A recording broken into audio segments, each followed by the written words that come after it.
Hello, everybody. Welcome to my YouTube channel, Najim Speaks Out. Today, I would like to share Canada, England, turkey, Singapore সহ একাধিক দেশ যেহেতু আমি visit করেছি এবং প্র্যাকটিক্যাল এক্সপেরিয়েন্স অর্জন করেছি, একটা ছোট্ট বাস্তব অভিজ্ঞতার আলোকে আমি কিছু কথা বলবো এখন। It could be useful for you. Specially I would like to share Canada কেন আমার বেশি ভালো লেগেছে তার কিছু কারণ, difference I would like to share. First of all, কেন কানাডাকে আমি আলাদা করে দেখছি অন্যান্য দেশের তুলনায়। আপনারা শুনলে হয়তো ভালো লাগবে, কারো কারো হয়তো উপকারেও আসতে পারে, বাট চ্যানেলের জন্য এমনি ভিডিওটা করা আপনারা এনজয় করতে পারেন। Well, I am gonna start. First of all, যে বিষয়টা আমি শেয়ার করতে পারি, everybody knows it actually, Canada হচ্ছে immigration and settlement friendly country. এখানে নিউ কামার্সদের জন্য clear pathway, PR work permit or study PR, those are easy. এবং আপনি এখানে free settlement service, job support এগুলো পাবেন। রিফিউজি এসএলএম ক্লেমেন্টদের জন্য আসলে এখানে স্ট্রাকচার্ড সাপোর্ট রয়েছে, এটা অনেকেরই জানা এবং ইটস ট্রু। যেহেতু আমি এখানে এখন আছি, আমি এগুলো মোটামুটি আমার চোখের সামনেই আমি দেখতে পাচ্ছি ইন মাই নেকেড আইস। যদি আমি ইংল্যান্ড এবং সিঙ্গাপুরের একটা তুলনামূলক কথা বলি, আসলে ইমিগ্রেশন তুলনামূলকভাবে সিঙ্গাপুর একটু কঠিন।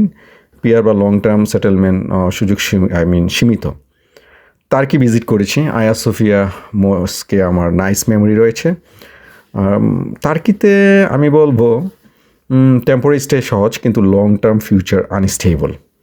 হয়তো অনেকে আমার সাথে একমত হবেন বা হবেন না, এটা আমার অভিজ্ঞতার আলোকে বলা। আপনার সাথে আমি হয়তো কিছু কিছু জায়গায় আপনার মতের সাথে আমার মত অপিনিয়ন সেম নাও হতে পারে। আর ডিফারেন্স যদি আমি শেয়ার করি, কানাডা মানুষকে স্টে করতে বা গ্রো করতে এনকারেজ করে, এটা ইজ ট্রু অ্যাকচুয়ালি। আর যদি human respect and social behaviour নিয়ে আমি শেয়ার করি, এখানে রেস, রিলিজিয়ন, অ্যাকসেন্ট নিয়ে কম জাজমেন্ট হয়। সো সরি কালচারটা এখানে খুব বেশি। এখানে পলাইটনেস, পার্সোনাল স্পেস এগুলো আপনি পাবেন। ল সবাইকে সমানভাবে দেখে কানাডা।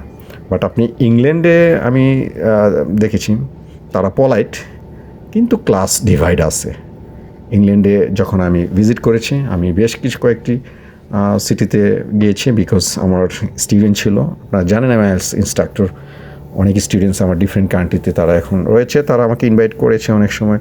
আমি সেন্ট্রাল লন্ডন থেকে ওয়েস্টার্ন মেয়র, তারপর আপনি কেমব্রিজ এরিয়া, হেবার হিল, অনেকগুলো সিটিতে আমি ভিজিট করেছি, আমি দেখেছি ওখানে ইংল্যান্ডে ক্লাস ডিভাইড আছে, বাট দে আর পলাইট।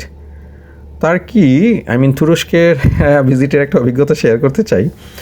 সেখানে হসপিটালিটি স্ট্রং, ওকে, আপনারা দেখবেন, কিন্তু ব্যুরোক্রেসিটা একটু চাপের। আর সিঙ্গাপুর যদি নিয়ে শেয়ার করি, তাহলে ডিসিপ্লিন বেশি, কিন্তু স্ট্রিক্ট এবং রোবোটিক একটা ফিলিং আপনি পাবেন, যেটা আমার আসলে ভালো লাগে নাই। এটা এর চাইতে ভালো হচ্ছে পাশের দেশ, যেমন থাইল্যান্ড, মালয়েশিয়া। ওয়েল, ডিফারেন্স কী? কানাডার সাথে ডিফারেন্স যদি বলি, কানাডাতে মানুষ হিসেবে আপনার ভ্যালিউ বেশি অনুভব হয়, এটাও আমি দেখেছি। ওয়ার্ক কালচার অ্যান্ড লাইফ ব্যালেন্সের দিক থেকে কানাডা খুব ভালো। Work life balance respected. আপনি ওভার টাইম কালচার এখানে কম, minimum wage, labour right strong, ভালো। আপনি সিঙ্গাপুরে এটা যদি আপনি তাকান, সেখানে হাই স্যালারি, কিন্তু এক্সট্রিম প্রেশার থাকে। আর ইংল্যান্ডে এটা কস্ট বনাম ইনকামে একটা গ্যাপ বেশি। টার্কিতে salary low, inflation high. Education and child friendly সিস্টেমের দিক থেকে কানাডা অনেক এগিয়ে, কারণ এখানে public school quality high, child safety, inclusive education, special needs, ESL support strong এখানে। ইংল্যান্ডে আমি যেটা দেখেছি গুড, কিন্তু সিস্টেম কম্পিটিটিভ। আর টার্কিতে পাবলিক সিস্টেম একটু উইকার। সিঙ্গাপুরে আপনি যদি দেখেন, সেখানে এডুকেশন এক্সেলেন্ট, কিন্তু প্রেশার এক্সট্রিম। তাহলে কানাডার সাথে ডিফারেন্সটা কী দাঁড়ালো? আপনার কানাডা অ্যাকচুয়ালি ফিউচার জেনারেশনের জন্য ব্যালেন্সড। হেলথ কেয়ার এবং সোশ্যাল সিকিউরিটির দিক থেকে কানাডা অনেক ভালো, কারণ এখানে free basic health care, mental health awareness, হ্যাঁ, social benefits, child benefits support, এগুলো পাবেন আপনি। আমি অন্য দেশগুলোর সাথে কম্পেয়ার করছি না, এখানে আপনি কানাডার কথাই বলি এখন। ফ্রিডম আর ডিগনিটি পাবেন এখানে, কারণ এখানে freedom of speech, religion, lifestyle খুব ভালো। আপনি নো ফিয়ার, নো ভয়, পলিটিক্যাল প্রেশার নাই, ওকে, লো, আপনি এখানে ল প্রোটেক্টস ইন্ডিভিজুয়াল, খুব ভালো। অ্যাট দ্য এন্ড আমি বলতে চাই, কানাডা আপনি সেফটি, রেসপেক্ট, অপরচুনিটি, ফিউচার, চারটা একসাথে খুব কম দেশে আসলে দিতে পারে। তাই স্বাভাবিকভাবে ফাইনালি একটি বিষয় স্পষ্ট করে বলতে চাই, আপনার কাছে যেহেতু আমি ইউএসএ, আমেরিকা কখনো ভিজিট করিনি, তাই আজকের আলোচনায় আমেরিকা নিয়ে কোনো কথা বলিনি। অভিজ্ঞতা ছাড়া মতামত দেওয়া আমার কাছে যুক্তিসঙ্গত মনে হয় না, ইটস নট রেলিভেন্ট। আরেকটি গুরুত্বপূর্ণ কথা হলো, কানাডা নিঃসন্দেহে আমার ভালো লেগেছে, কিন্তু এর মানে এই নয় যে কানাডা নিখুঁত বা ফ্লোলেস।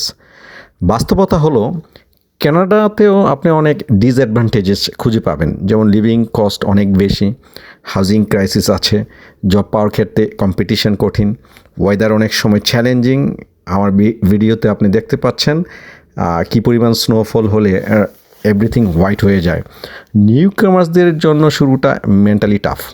তবু সব কিছু বিচার করে আমার ব্যক্তিগত ও বাস্তব অভিজ্ঞতায় মনে হচ্ছে কানাডা তার ডিসঅ্যাডভান্টেজেস সত্ত্বেও মানুষকে সম্মান, নিরাপত্তা এবং ভবিষ্যৎ গড়ার সুযোগ দেয়, যেটা আমার কাছে খুব ভালো লেগেছে।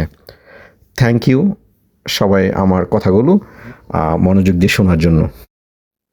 ডিয়ার লিসেনার্স, আরেকটি কথা শেয়ার করতে চাই। যেহেতু এই চ্যানেলটি নতুন, যদি ভালো লাগে তাহলে সাবস্ক্রাইব করবেন।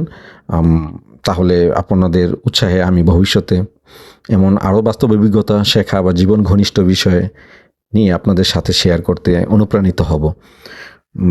আমি যেহেতু উইদাউট এনি ইনস্ট্রুমেন্ট আসলে ভিডিও সরাসরি করছি, এবং আপনার ভালো ভয়েস রেকর্ডার ছাড়া শেয়ার করছি। এই ধরনের যদি আপনাদের কথাগুলো শুনতে বুঝতে কোনো কষ্ট হয়, সেটাও আমাকে কমেন্টে জানাবেন। তাহলে আমি আরেকটু বেটার সাউন্ড বা আরও অর্গানাইজড হয়ে নিজে আপনাদের সামনে আসব। এবার কিন্তু সত্যি সত্যি বিদায় নিচ্ছি। সবাই ভালো থাকবেন। Thank you.